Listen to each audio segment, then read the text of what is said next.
الحمد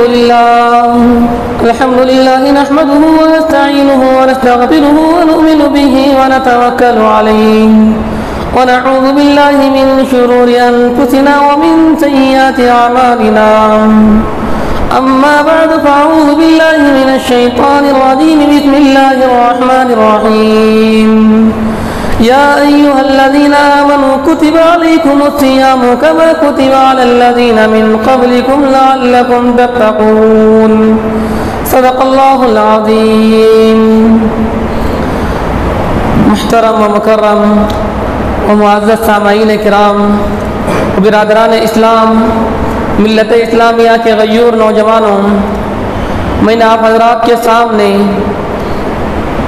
جو آیت تلاوت کی ہے، یا ایھا الذین آمنوا کتب علیکم الصیام کما کتب علی الذین من قبلکم لعلکم تتقون. اے ایمان والو، کتب علیکم الصیام کما کتب علی الذین من قبلکم، تم پر رمضان کے روزے فرض کیے گئے ہیں، کما کتب علی الذین من قبلکم، جیسا کہ پہلی قوموں پہ روزے فرض کیے گئے تھے، لعلکم تتقون، شاید کہ تم تقوی اختیار کرو. محترم سامعین کرام، اللہ تبارک و تعالی فرماتے ہیں، اے ایمان والو، تم پر روزے فرض کیے گئے ہیں جیسا کہ پچھلی قوموں پہ روزے فرض کیے گئے تھے. امت مسلمہ کو ڈرنے کی ضرورت نہیں، کیونکہ اللہ تبارک و تعالی نے ہر قوم میں روزے فرض کیے تھے. اسی طرح اللہ تبارک و تعالی نے امت محمدیہ پر بھی روزے فرض کیے گئے ہیں. ہر چیز کا ایک مقصد ہوتا ہے. روزہ رکھنے کا مقصد کیا ہے؟ اللہ تبارک و تعالی نے قرآن نے بیان فرمایا، لعلکم تتقون. ایمان والو، تم روزہ رکھو گے، کیوں رکھو گے؟ لعلکم تتقون، شاید کہ تم تقوی اختیار کرنے والے ہو جاؤ. تقوی کے معنی آتے ہیں اللہ سے ڈرنا. جب مومن، جب ایمان والا روزہ رکھتا ہے، ہر حال میں اللہ سے ڈرتا ہے. چاہیے روزے دار اگر چاہتا تو چھپ کر کھا سکتا تھا، لیکن اللہ سے ڈرتا ہے، مجھے اللہ دیکھ رہا ہے، میں اللہ کے لیے روزہ رکھ رہا ہوں، یہ نیت ہوتی ہے روزے دار کے اندر.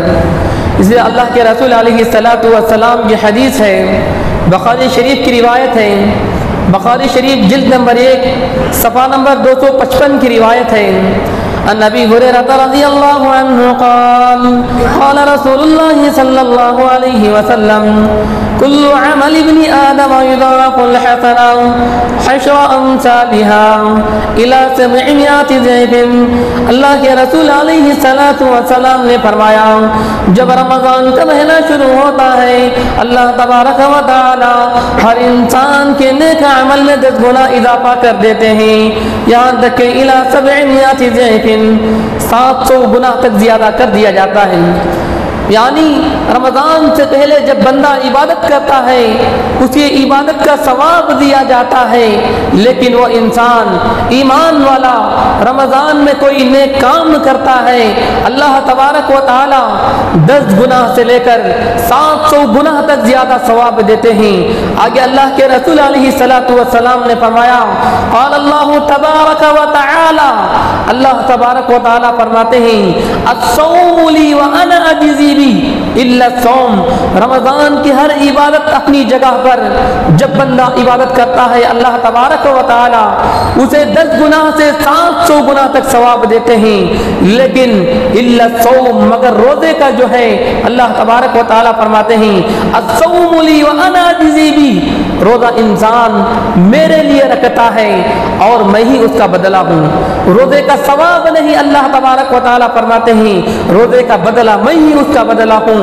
یدعو شہوتہ و طعامہ، اس لیے کہ اللہ کے رسول علیہ السلام نے فرمایا، اس لیے کہ روزہ دار اللہ کے لیے اپنی شہوتوں کو روک لیتا ہے، کھانے پینے سے رک جاتا ہے.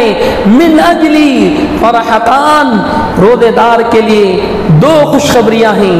نمبر 1 فرحتان عند فطری، روزہ دار جب افطار کرتا ہے اس کے لیے خوشخبری ہے، اس کے لیے مغفرت کی بشارت ہے، وفرحتان عند لقاء ربی، اور دوسری جو خوشخبری ہے وہ اللہ سے جب روزہ دار ملتا ہے اس وقت ہے، فرح ولخلوف فم الصائم عند اللہ، روزہ دار کی منہ کی بدبو جو ہے اللہ کے نزدیک عند ریح المسکی، اللہ کے نزدیک مشک سے زیادہ خوشبو ہوتی ہے، مشک سے زیادہ محبوب ہوتی ہے۔ اللہ تبارک و تعالی روزہ دار کو اتنا پسند فرماتے ہیں۔ محترم سامعین کرام، اللہ کے رسول علیہ الصلوۃ والسلام نے فرمایا فإن صامه، اگر کوئی انسان روزہ رکھتا ہے فلا يرفث ولا يسحب، نہ ہی وہ جھگڑا کرے نہ ہی گالی گلوچ کرے، فإن صابه او قاتله، اگر کوئی انسان روزے دار کے سامنے گالی دیتا ہے یا جھگڑا کرتا ہے، روزے دار کو چاہیے انی امرؤ صائم، اللہ کے رسول علیہ الصلوۃ والسلام نے فرمایا ایسی جگہ پر روزے دار کہہ دے انی امرؤ صائم، میں روزہ ہوں، میں روزے سے ہوں۔ روزے دار کو چاہیے گالی گلوچ نہ کرے، جھگڑا نہ کرے، اس سے روزہ مکروہ ہو جاتا ہے۔ محترم سامعین کرام، اسی طرح میں نے آپ حضرات کے سامنے کل تراویح میں آیت الکرسی تلاوت کیا تھا۔ آیت الکرسی جو ہے اللہ تبارک و تعالیٰ نے ہر چیز میں ایک چیز کو فضیلت دی ہے۔ قرآن کریم کے اندر اللہ تبارک و تعالیٰ نے 6666 آیتیں نازل فرمائی ہیں، ان ساری آیتوں کی جو سردار ہے وہ آیت الکرسی ہے۔ آج ہر انسان کے دل کے اندر آیت الکرسی ہونا چاہیے، اس لیے کہ اللہ کے رسول علیہ الصلوۃ والسلام نے فرمایا آیت الکرسی کو یاد کر لیا کرو۔ محترم سامعین کرام، ہر قرآن کی ہر آیت ہیرے جواہرات سے قیمتی ہوتی ہے، لیکن آیت الکرسی کی جو فضیلت ہے سب سے بڑھ کر فضیلت ہے۔ آیت الکرسی کو 70,000 فرشتے لے کے دنیا میں آئے۔ اللہ کے رسول علیہ الصلوۃ والسلام نے ایک مرتبہ حضرت ابی بن کعب رضی اللہ تعالیٰ عنہ سے فرمایا، مسلم شریف کی روایت ہے، یا ابی کعب، اے ابی ابن کعب، ای آیت من کتاب اللہ معک اعظم، اے ابی ابن کعب، قرآن کی کون سی آیت سب سے عظیم ہے، سب سے برکت والی آیت ہے؟ ابی ابن کعب رضی اللہ تعالیٰ عنہ نے فرمایا اللہ و رسولہ اعلم، اے اللہ کے رسول علیہ الصلوۃ والسلام، اللہ کے رسول اور اللہ ہی خوب جانتے ہیں۔ پھر اللہ کے رسول علیہ الصلوۃ والسلام نے فرمایا اے ابی ابن کعب، بتا دو کون سی آیت قرآن میں سب سے عظمت والی ہے؟ ابی ابن کعب رضی اللہ تعالیٰ عنہ نے فرمایا اللہ لا الہ الا هو الحی القیوم۔ یہ کہنے کے بعد اللہ کے رسول علیہ الصلوۃ والسلام نے ابی ابن کعب رضی اللہ تعالیٰ عنہ کے سینے پہ ہاتھ مارتے ہیں اور کہتے ہیں لیہنیک العلم، اے ابی ابن کعب، اللہ آپ کے علم میں بڑھوتری نصیب فرمائے، آپ نے سچ کہا۔ محترم سامعین کرام، ایک واقعہ بتا کر اپنی بات کو ختم کر لیتا ہوں۔ ایک مرتبہ اللہ کے رسول علیہ الصلوۃ والسلام نے بیت المال پر جو صدقے کا مال ہوتا ہے وہاں پر حضرت ابو ہریرہ رضی اللہ تعالیٰ عنہ کو مامور کیا تھا، نگرانی کے لیے مقرر کیا تھا۔ ابو ہریرہ رضی اللہ تعالیٰ عنہ دیکھ لیتے ہیں ایک نوجوان انسان آتا ہے، غلہ اٹھانے لگتا ہے، بیت المال میں جو گیہوں اناج رکھا ہوا ہے اسے بھرنے لگتا ہے، یعنی چرا رہا ہے۔ ابو ہریرہ رضی اللہ تعالیٰ عنہ نے فرمایا اے انسان، تو کیوں چرا رہا ہے؟ لأرفعنک الی رسول اللہ صلی اللہ علیہ وسلم، میں تجھے اللہ کے رسول علیہ الصلوۃ والسلام کے پاس لے کر جاؤں گا، تو بیت المال سے چوری کر رہا ہے۔ وہ انسان کہنے لگا میں بال بچے والا ہوں، میں اولاد والا ہوں، میرے پاس کھانے کے لیے کھانا نہیں ہے، پینے کے لیے پانی نہیں ہے۔ یہ سننے کے بعد ابو ہریرہ رضی اللہ تعالیٰ عنہ وہ انسان کو چھوڑ دیتے ہیں۔ پھر دوسرے دن اللہ کے رسول علیہ الصلوۃ والسلام سے ملاقات ہوتی ہے۔ اللہ کے رسول علیہ الصلوۃ والسلام ابو ہریرہ رضی اللہ تعالیٰ عنہ سے کہتے ہیں یا ابا ہریرہ ما فعل اسیرک البارحہ، اے ابو ہریرہ کل رات کے قیدی کا کیا ہوا، کل رات آپ کے قیدی کا کیا ہوا؟ ابو ہریرہ رضی اللہ تعالیٰ عنہ نے سارا ماجرا بیان کیا۔ اللہ کے رسول علیہ السلام نے فرمایا وہ انسان صاحب اولاد نہیں بلکہ وہ انسان تو چور ہے۔ اے ابو ہریرہ یاد رکھنا آج کی رات دوبارہ وہ انسان چوری کرنے کے لیے آئے گا۔ پھر ابو ہریرہ رضی اللہ تعالیٰ عنہ رات میں کیا دیکھتے ہیں، پھر دوبارہ وہی معاملہ ہوتا ہے۔ پھر اللہ کے رسول علیہ السلام دوسرے دن پوچھتے ہیں یا ابا ہریرہ، اے ابو ہریرہ ما فعل اسیرک البارحہ، آپ کے قیدی کا کیا ہوا جو کل رات چوری کرنے کے لیے آیا تھا؟ پھر ابو ہریرہ رضی اللہ تعالیٰ عنہ کہتے ہیں مجھے وہ انسان پہ ترس آیا، میں نے اس لیے چھوڑ دیا۔ اللہ کے رسول علیہ السلام نے فرمایا دوبارہ وہ انسان چوری کرنے کے لیے آئے گا۔ یہ کہنے کے بعد ابو ہریرہ رضی اللہ تعالیٰ عنہ نے پختہ ارادہ کر لیا آج میں انسان کو پکڑوں گا، اللہ کے رسول علیہ السلام کے پاس لے کے آؤں گا۔ پھر رات ہوتی ہے، رات میں پھر وہ انسان چوری کرنے کے لیے آتا ہے۔ ابو ہریرہ رضی اللہ تعالیٰ عنہ وہ انسان کو پکڑ لیتے ہیں اور کہتے ہیں لأرفعنک الی رسول اللہ صلی اللہ علیہ وسلم، آج تجھے ضرور بھی ضرور میں اللہ کے رسول علیہ السلام کے پاس پیش کروں گا۔ یہ کہنے کے بعد وہ انسان کہنے لگا ہاں میں چور ہی ہوں لیکن میں آپ کو کچھ ایک ایسی آیت سکھاؤں گا جس سے آپ کو بھی فائدہ ہوگا، آپ کے ایمان والوں کو بھی فائدہ ہوگا۔ پھر وہ انسان کہنے لگا آپ روزانہ سونے سے پہلے آیت الکرسی پڑھ لیا کریں، اللہ تبارک و تعالی آپ کی حفاظت کے لیے فرشتوں کو مقرر فرما دیتے ہیں۔ یہ کہنے کے بعد ابو ہریرہ رضی اللہ تعالیٰ عنہ اسے چھوڑ دیتے ہیں۔ اللہ کے رسول علیہ السلام سے پھر ملاقات ہوتی ہے۔ اللہ کے رسول علیہ السلام پوچھتے ہیں یا ابا ہریرہ ما فعل اسیرک البارحہ، آپ کے قیدی کا کیا ہوا؟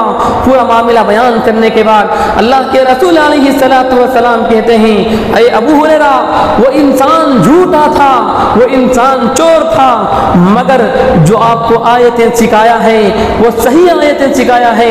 لیکن یہ بات سچ کہہ کے گیا ہے جو انسان سونے سے پہلے آیت الکرسی پڑھ لیا کرتا ہے وہ انسان کی اللہ تبارک و تعالی فرشتوں کے ذریعے حفاظت فرماتے ہیں، اس کے مال کی حفاظت فرماتے ہیں، اس کے جان کی حفاظت فرماتے ہیں، اس کے اولاد کی حفاظت فرماتے ہیں۔ پھر اللہ کے رسول علیہ السلام نے فرمایا اے ابو ہریرہ 3 دن سے آپ کسے بات کر رہے تھے پتہ ہے؟